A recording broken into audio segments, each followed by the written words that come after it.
Isaiah 40 NRSV. Comfort, O comfort my people, says your God.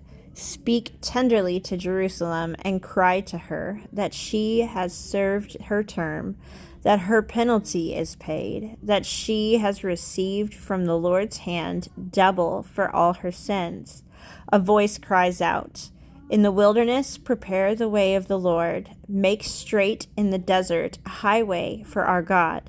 Every valley shall be lifted up, and every mountain and hill be made low. The uneven ground shall become level, and the rough places a plain. Then the glory of the Lord shall be revealed, and all people shall see it together, for the mouth of the Lord has spoken." A voice says, "Cry out." And I say, "What shall I cry?" All people are grass. Their constancy is like the flower of the field.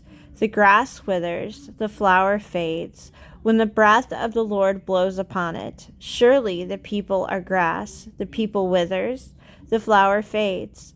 But the word of our God will stand forever. Get you up to a high mountain, O Zion, herald of good tidings.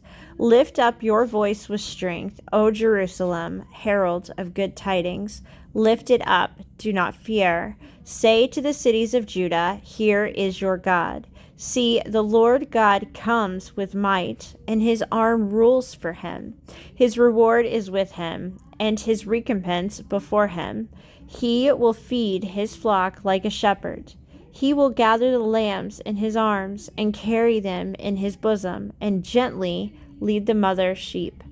Who has measured the waters in the hollow of his hand, and marked off the heavens with a span, enclosed the dust of the earth in a measure, and weighed the mountains in scales, and the hills in a balance?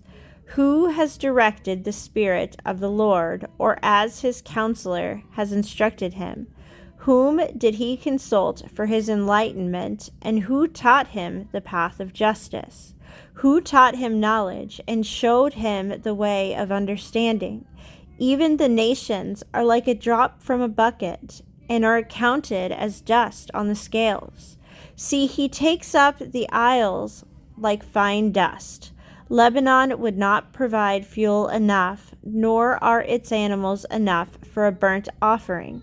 All the nations are as nothing before him. They are accounted by him as less than nothing and emptiness. To whom then will you liken God? Or what likeness compare with him? An idol?